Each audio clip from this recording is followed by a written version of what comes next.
Good morning, everyone, and welcome to our August Ninja Skill Booster. I'm excited to be here to talk about this really interesting topic today around chairing meetings. We did a few months ago talk about how to be involved in meetings and how to make meetings better, how to make them suck less, I think we called that one. And this one is specifically focused on chairing meetings. It's a really fascinating topic and one that we love talking about, teaching about. It's a great opportunity for us to really focus deeply on this area. Firstly, welcome everyone. I am wanting to just acknowledge the elders past, present and emerging of the land on which I come from today, which is the Darkinjung land on the central coast north of Sydney. Yes, and I hope wherever you are joining us from today, acknowledge the traditional owners of this land, thank them for their kind custodianship of the lands we meet on today. So yes, let's get into it. Okay, for those that don't know me, if you are new here, we run these sessions every month. My name is Julie. Feel free to grab a screenshot of my details if you'd like to keep in touch with us. We love chatting about this stuff, so do please get in touch. And as an organisation, we are just this month celebrating our 10th birthday here in Australia. Some of you may already know that from some of our email newsletters that have been going out. And thank you ahead of time for everyone that completed our survey, our 10th birthday survey. We will be sharing the feedback from that with you at a later date. We got some really interesting data from that survey, so we'll share that back with you. As an organisation, we love helping everyone to really enjoy their Mondays. I know it's Wednesday today, but that's our passion, our mission is to really help you to find some tools and techniques that can really help you to feel more productive, less stressed, all of those kind of things. Today, though, we're here to talk about chairing meetings, this very specific topic. And I'm going to cover for you today. This is in our kind of zone of the ninja of weapon savviness. So we do a lot of work in zone to get more tools in our toolbox to make sure that we've got the right skills around us to make us productive and say less stressed, have a better sense of balance and well-being. So today we're talking about what makes a great meeting chair. I'm specifically going to focus in on that, and I will need some participation, so be ready to type in the chat box for me. And we're also going to talk about the 3 key ninja chair toolkits before, during and after.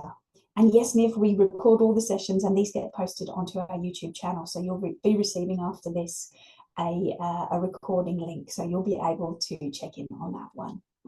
No problem. So yeah, if you want to refresh yourself, share it with others, feel free. We will record these sessions and send them out to you.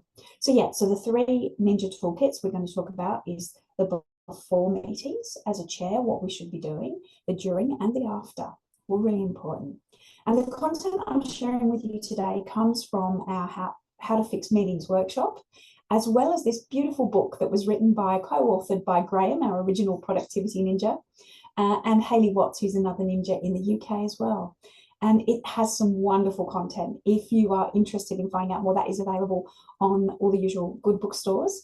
And it can really guide you through whether you are leading meetings as chair, whether you are setting up meetings, whether you are participating. It's really about changing that meetings culture in our organisation so we make the most of them. Let's have a look at what makes a great chair. I would love for you to just pop in the chat box with me. What do you think makes a good chair?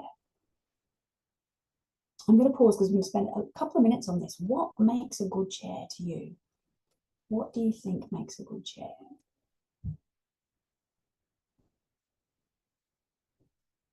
Keeping the meeting moving forward, engaging. Yes, great comments. I'm going to read through these because these are really important. Keeping the discussion as per the agenda. Yeah. Someone who can keep to time. Someone who's organized, engaging, keeps everyone on track, stays on time, keeping to the agenda items. Yeah, there's a lot of similar comments coming through here. Ability to stay on task, prepared, participants are well engaged. Yeah.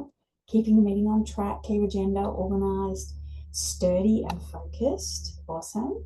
I like that word sturdy. That sounds very solid. Yes, and meaningful. Making sure everyone has the opportunity to contribute. Beautiful. Able to direct the discussion if it goes off topic. Yep. Keeping to time, energising, creating structure. Thanks, Justine. Hi, Justine. engaging, efficient, yeah, someone who can listen, strong facilitation skills to keep it on track, to be well organised and have a good agenda, someone who includes everyone, ensures they are heard, stays on point and ensures everything ends on time. Beautiful. Timekeeper, clear agendas, structure, yeah. I would just encourage you, scroll through these comments. There are some really interesting thoughts here about what makes a great chair. Loads and loads and loads of comments. Fantastic. Thank you so much for your participation. That is wonderful. Someone who can diffuse arguments, Sandra. Yeah, bit of an arbitrator. A listener. That's a really interesting thought, Joe. Thank you for contributing that one. Dynamic. Yeah, we often think of great chairs as quite dynamic personalities, don't we? Firm, focused and organised and inclusive, Melanie. Thank you. Yeah. Well, I really wanted to start there because we have a perspective, we have a perception of what a good chair is like. And I want to just to read a little bit from the book for you. And just to highlight what we would suggest could be a brilliant chair, okay? A brilliant chair will be doing many things, okay? Keeping everyone on track and aligned with the purpose of the meeting, making sure that the conversation isn't dominated by any particular individual, moving the discussion on to avoid it getting repetitive or off topic or just plain dull, sticking to the agenda unless there's a really good reason not to do so. A brilliant chair will also keep the meeting small so that everyone can contribute and can consider the neurodiversity of the team to ensure that everyone can contribute in the way that is best for them. A brilliant chair also recognises what is and what isn't a good reason to move away from the agenda. It's an important nuance. A brilliant chair will finish the meeting on time, ideally earlier.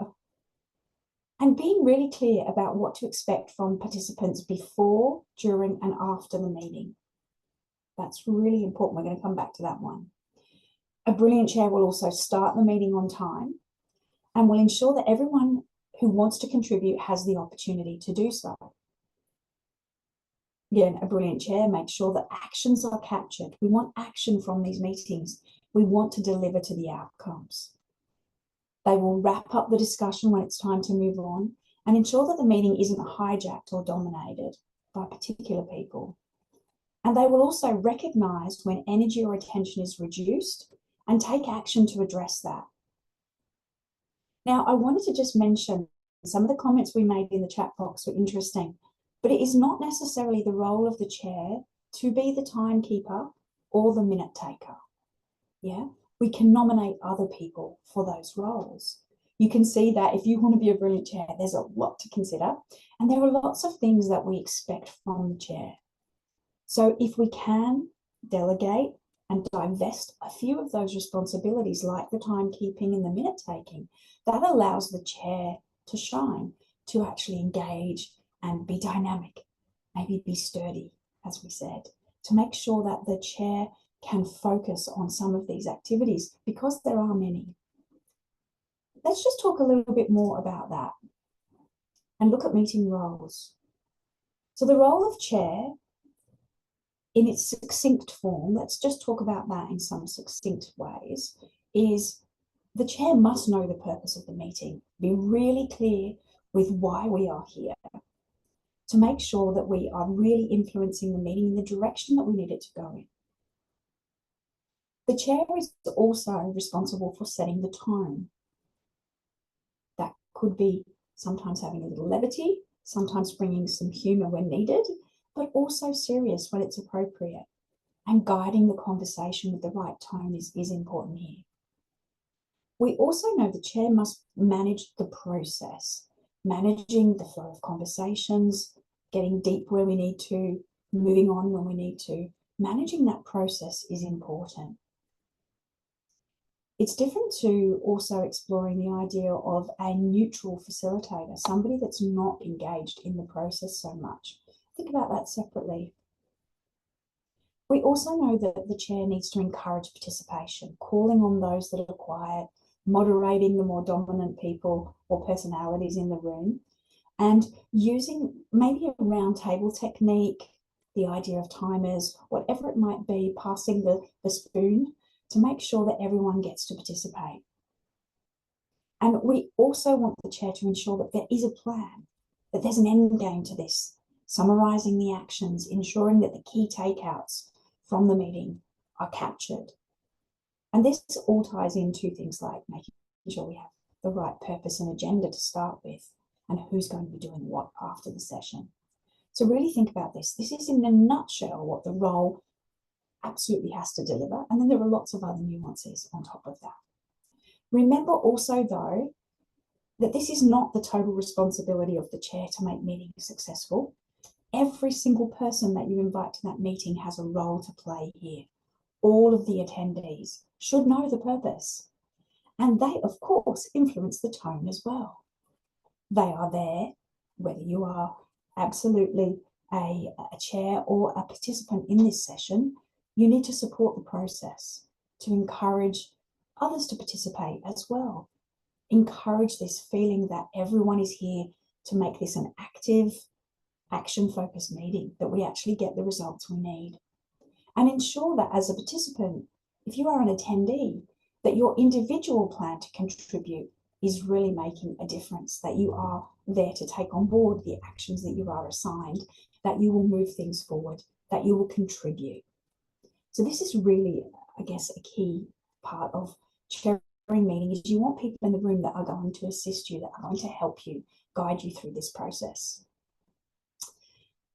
This is also, it's a little model that we've shared before, the 40-20-40 model. This is a key part of our Fixing Meetings workshop. And also if we do chairing meetings workshops as well, this is a key model that we want to share with you today and think about. So whether you're attending or setting up meetings, this is the key, okay? 40% of your attention, your focus, the things that you do for the meeting should be on the 40% before you even attend, preparing and getting ready. We'll talk about this in a bit more detail in context of the chair. 20% of your attention is really in the meeting. For the chair, that's important too.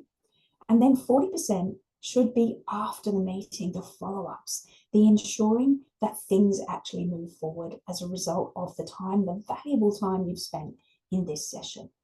So let's look at these in a little bit more detail. And I'm going to share with you just a really quick overview of the Before Meetings Toolkit in context, again, of the chair. This is something we share again in the Fixing Meetings workshop in lots more detail, but just so you can get a flavour of the sorts of things as a chair we need to be thinking about before the meeting. So it really does, the real magic happens before the meeting in the design of everything. Okay, so focusing on preparation and design of meetings really helps us to move forward.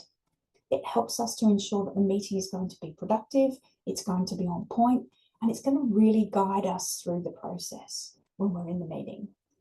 So ensure that we set the purpose of the meeting up front. We want a clear purpose. We want to know what it is we're here to do. Yeah, we want to ensure that we have a great agenda and a schedule for this meeting as well, maybe leaving a little wiggle room if timings might be, if it's a long meeting, we want to make sure we've got breaks, that we've got really the opportunity to keep people engaged. So really think about the context of setting that up and ensuring that we are clear about what the expectations are. The meetings menu is an interesting part of the toolkit. This is where once we have defined our purpose, we can step back and actually say, okay, I'm actually going to think now, do I really need to call this meeting? Should it be a meeting? Could it be a call? Could it be an email? Yeah. So choosing the right type of meeting here in our meetings menu is also really important. Could it be a standing meeting? Could it be a walking meeting? Could it be a silent meeting? It's an interesting thought. Yeah. Around a virtual or a real conference table. Some interesting things to play with there. Just a little bit of a quirky, unorthodox ninja coming in there. But what is the purpose of this meeting clearly first up front? And then what kind of meeting do we want this to be if we are going to go ahead with a meeting? Just sense check that. Who am I going to invite to this meeting? Who are the right people to add value? Who should be there? And identify what's going to motivate people to come along. sending this compelling invitation, asking them to really come along and contribute their best thinking so that we can get great outcomes.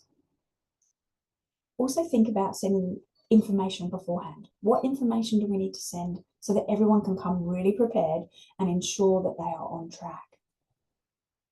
Think about also the start time, the length of the meeting.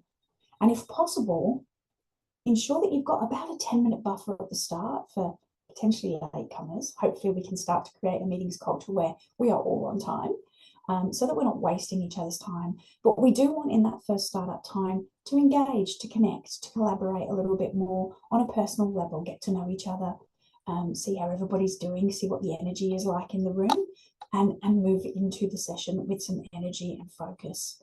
And allow 10 minutes at the end if you can. So plan for this. Plan for the start and finish to actually have a little bit of roominess to it. So that's just a really quick overview of the before. The during meeting toolkit is a really important one too. Obviously, quite a lot of content here, but just feel free to go rewatch this as you need to. But think about these elements if you are a chair, thinking about what you need to prepare for. So a really strong welcome.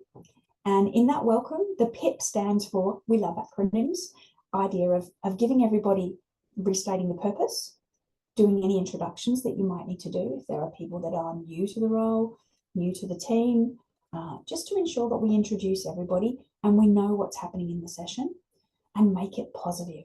So purpose, intro, positivity. That's where we start with our welcome. We also, at the very beginning of the meeting, want to start allocating some roles. Ensure that if we do need them, we have note takers, that we have timekeeper with you to help support you in the role of chair. Think about also, and again, this is part of your prep stuff too, but in the session, do we need a car park? Do we need to be able to park items to the side if we go off topic? Do we need to make sure we've got that car park ready? Virtually or in the physical space, we can have someone note those things in the car park. And as chair, we can say, I think we're going a bit off topic here, guys. Let's move that to the car park. We'll come back to that. We're not losing it. We will move back to that another time, or if we have time at the end. Think about, do you need round robins? Do we need to set up some time so that others can focus in here and get their thoughts heard? If we know we've always got, mixed personalities in meetings. Some people feel more open to contributing, some don't. Think about how we can make this happen. And group work. Do we need time for some group work? Think about that. Is there some breakouts needed in the session? Also think about moving things forward. If we need to move it, if we're going off topic, how do we move those things forward?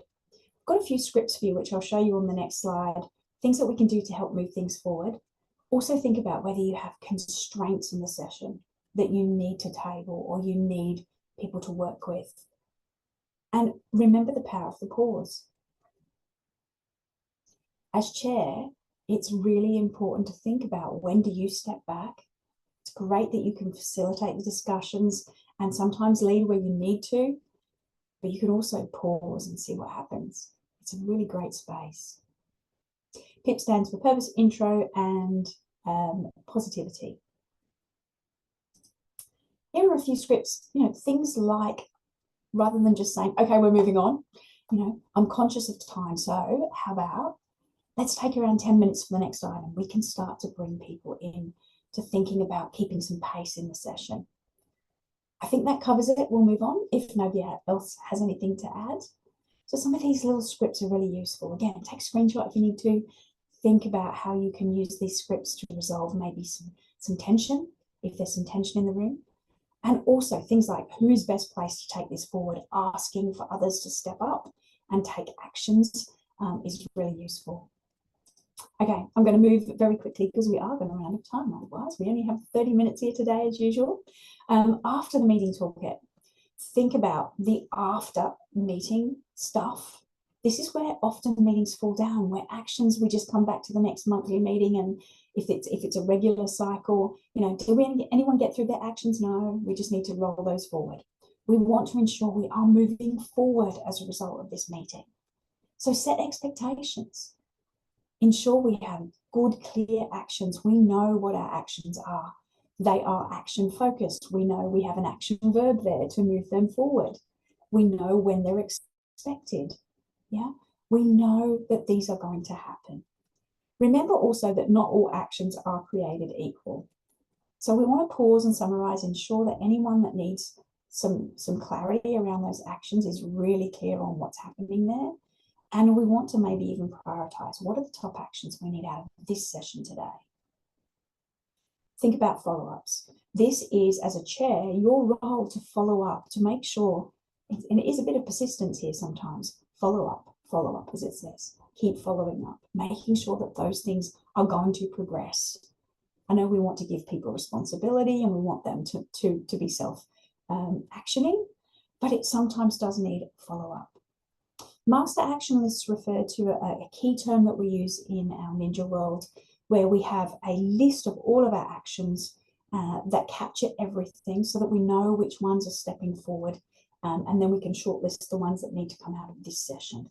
So we might capture many more actions than kind of have to happen right this minute. Also, do follow up with those that appeared disengaged, or for those that didn't show up, the non-attendees. Why not? How could we have made this easier for you? Can you let us know? Sometimes things happen, but other times we want this respect that if you've said you're coming, you're going to show up. Yeah. And if you are not perceiving that there is engagement, even in the virtual world, we can see that often people are disengaged. They're on their phone. You can see them clearly typing. Yeah, their head is down. You can see these cues to see that they're disengaged. Maybe they're just really busy and overwhelmed, but we want to understand that. And most importantly, at the end of the meeting, review the meeting success. Did we achieve our purpose? How was it? Was everyone engaged? How did it flow? And figure out what you can do next time to make it even better. Okay. I also wanted to mention all of the stuff that I've shared with you this morning. We're almost wrapping this up now. Virtual meetings, whether you are virtual, whether you are hybrid, whether you are in the office together, all of these things apply. Yeah, as a chair, we need to facilitate our meeting space in exactly the same way. So be aware of that. Make sure we're thinking about this in context of the type of meeting, the location of all of our participants. How do we create strong engagement, strong, active focus so that we can get the right outcome? Okay, I'm going to pause just for 1 minute and I'm going to ask you to think about doing a little bit of personal reflection here. And as always, I would love to see some comments in the chat box. What will you do now? What will you do differently? How will your meetings change as a result of what we've done today? We love to create action and moving forward. I'm going to wait for you to put something in the chat box.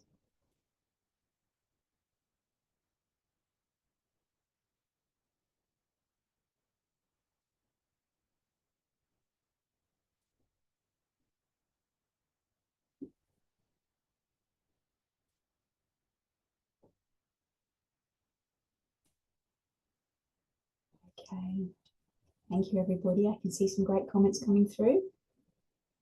I will read these through. So Anna's going to summarize actions and circulate them after the meeting. Beautiful. Rachel, love the scripts and hints. No problem at all. Sion is going to share key points from today with the teams. Beautiful. And the 40-20 model, Alexandra, yes, absolutely. Using that 40-20 model when you're thinking about organizing and planning and getting your cycle of flow right for your meetings is just absolutely magic. Rachel, master action list for group access instead of just for you. Yes, absolutely. Amelia, planning before the meeting and having someone else take notes. Beautiful. The time division, the 40-20-40. Yeah, that division is a really interesting just mindset shift, isn't it? Okay, Catherine, it's the 40% after I need to focus on. It really is key, Catherine. I've seen that in so many of the roles that I've been in the past, where we might have a great agenda, we might have great action items ready to go, but it doesn't get that follow-up. It doesn't happen afterwards. People just kind of walk out of a meeting and forget about it. So it really is important that 40% is really great. Casey's saying Prep, spend 5 minutes before the meeting thinking what needs to get out of it. Okay, I would suggest more than 5. Yes, spending some more time there, Cassie, would be really good. Yeah, prepare the scripts beforehand. Yeah, that's a really good one, Madeline. And Sylvie's saying the master action list for those recurring meetings is something that you can improve on. Perfect. More focus and change action post-meeting. Beautiful. Now, there are loads of comments. I would love for you to have a look at those. Just scroll through. There's some absolutely fantastic one there. Making sure that we really learn from each other is fantastic.